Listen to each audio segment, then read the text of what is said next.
Salutations, ici Talentir pour un nouveau rapport de bataille pour Kings of War 3ème édition opposant les morts vivants aux nains libres sur le scénario Invasion à 2000 points.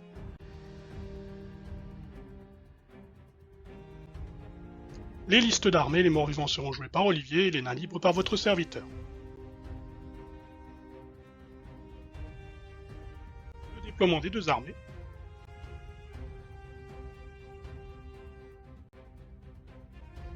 On commence côté mort-vivant avec l'ouest, 2 hordes de squelettes, le porte-bannière et les revenants à pied.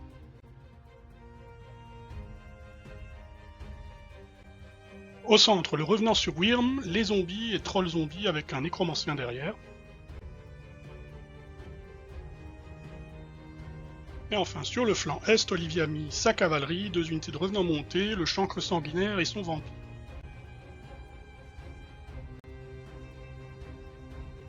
Pour ma part, en face, toujours côté est, on va le faire dans l'autre sens, l'élémentaire de terre majeur, les berserkers sur blaireau et une troupe de berserkers à pied. Le centre avec les cuirassiers, les élémentaires de terre, un porte-bannière et le prêtre de la pierre.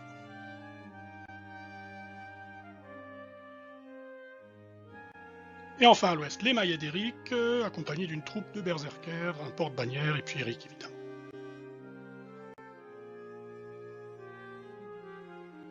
Je commence donc par effectuer mon mouvement d'avant-garde, ce qui permet aux maillets d'Eric et à leur chef d'avancer à quelques encablures des squelettes. Au centre, j'avance légèrement.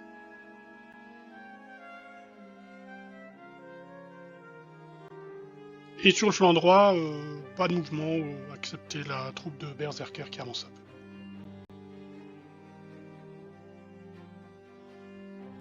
Grâce à son porte-étendard squelette, ses troupes sont à portée de charge des miennes. Faut dire que de toute façon j'ai avancé de façon à pouvoir moi-même me mettre en portée de charge. Ce qui veut dire que si j'y suis, il y est aussi. Bon, je prends la charge.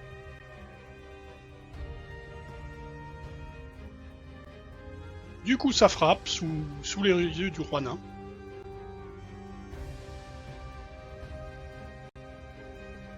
Et finalement, malgré des attaques assez poussives, il a un bon jet de morale sur le régiment tout à gauche et il parvient à détruire mon régiment de Brispawa. Donc bon, c'est mitigé on va dire, mais dans l'ensemble les troupes ont tenu.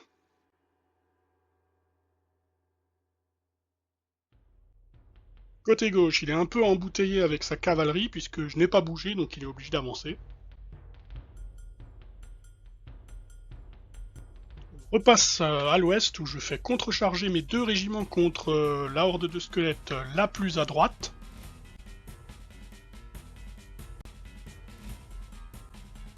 Elle est promptement pulvérisée, d'autant que j'avais envoyé les élémentaires de flanc. Et la petite cerise sur le gâteau qui fait bien, c'est que les berserkers, qui ont chargé tout seuls l'autre horde de squelettes, font des jets d'attaque excellents, mais en plus de ça, je fais 2 fois un très bon jet de morale, je crois que j'ai fait 2 fois 11, et je parviens à détruire les morts-vivants. Là, c'était inattendu et c'est très appréciable. Pendant ce temps, au centre, l'autre troupe de berserkers, je l'ai envoyé contre le Wyrm, je lui fais quelques blessures, mais de loin pas de quoi en venir à bout, mais au moins on l'entame. Ma horde de cuirassés, pendant ce temps, est restée un peu en retrait.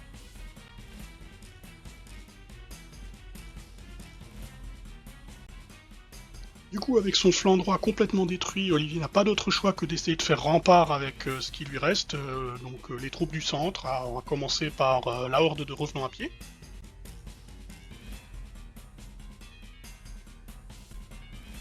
Au niveau de la rivière, j'ai fait avancer mon élémentaire de terre majeur et je commets l'erreur de lui faire traverser cette rivière, ce qui j'aurais dû rester de l'autre côté pour donner une charge gênée à mes adversaires, mais je sais pas pourquoi, j'y ai pas pensé.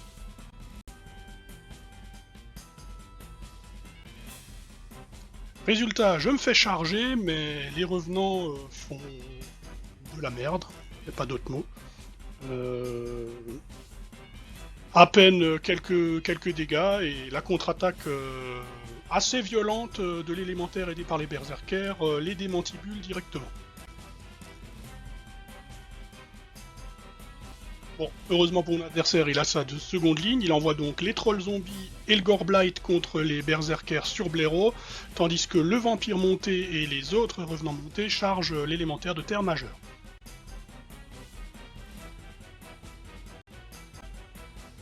Avec leur faible défense à 4+, et beaucoup d'attaques qui passent, mes pauvres cavaliers sont massacrés, tandis que l'élémentaire majeur, lui, tient toujours.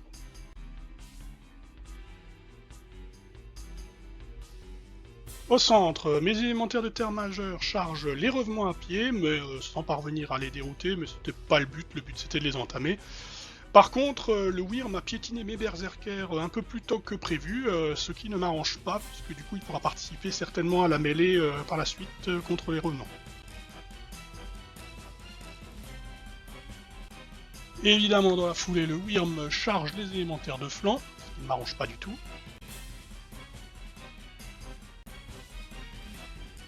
Et là aussi, il se débrouille très bien ce Wyrm, puisque il met suffisamment de dégâts pour que mes élémentaires passent de vie à trépas. Il se reforme pour former un espèce de coin pour faire face à mes cuirassiers.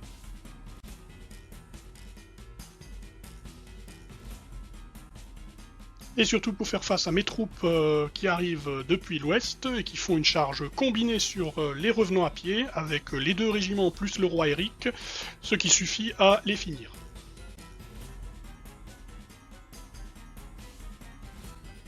Pendant ce temps, mon élémentaire se fait attaquer de tous les côtés.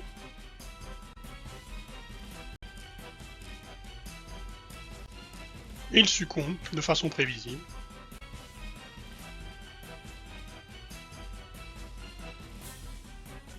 Je fais charger mes cuirassiers contre les zombies et malheureusement ma charge tombe à plat. Du coup, sans surprise, je suis pris de flanc le tour suivant par le Wyrm et par les trolls zombies.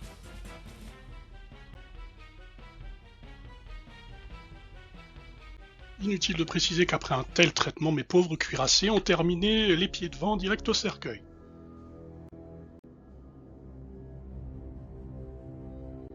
Pendant ce temps-là, le porte-étendard Skelek essayait sans succès de perturber la concentration de mon prêtre de la pierre.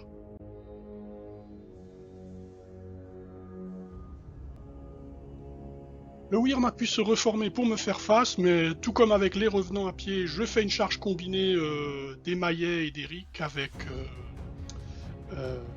les tueurs et il y passe.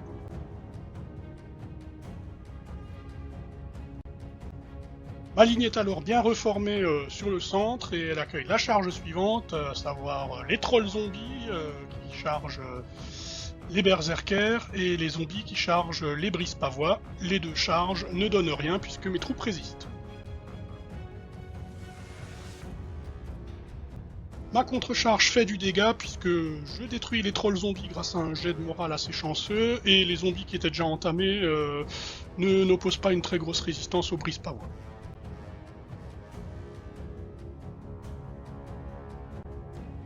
À ce moment-là, je suis plutôt bien, mais un de mes régiments a déjà pris les dégâts, et la seconde et dernière vague d'Olivier arrive. Le vampire et ses revenants montés chargèrent respectivement les brise-pavois et les berserkers.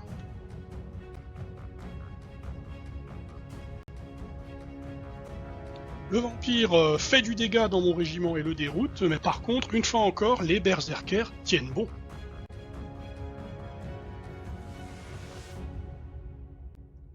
La résistance de mes berserkers leur permet de contrecharger contre les revents de montée avec cette fois-ci l'aide de mon 2e régiment de Maillets d'Eric, et bien évidemment nous les détruisons.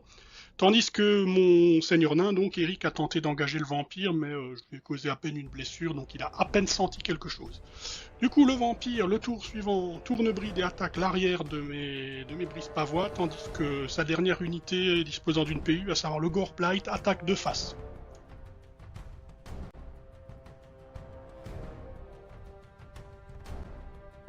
Évidemment, mes nains périssent sous ces assauts et je me retrouve avec une charge de flanc de mes berserkers contre le Goreblight.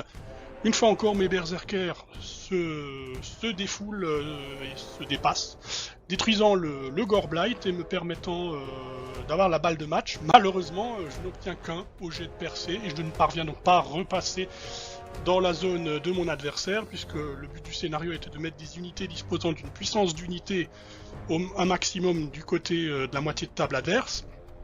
Lui n'a plus d'unité avec de puissance d'unité, puisqu'on a détruit tous ses régiments. Moi, il ne me reste que les berserkers, ils n'ont pas réussi à passer de l'autre côté. Du coup, c'est assez improbable pour le coup, mais nous sommes à égalité parfaite avec un match nul 0-0. Voilà, un grand merci à Olivier pour sa participation sur cette partie à rebondissement serré et assez mortel, hein, mine de rien, parce qu'il restait plus grand chose à part des persos à la fin. Donc voilà, c'était très sympa. Voilà, j'espère que cette vidéo vous aura plu. Je vous dis à la prochaine fois et d'ici là, que les dés vous sourient.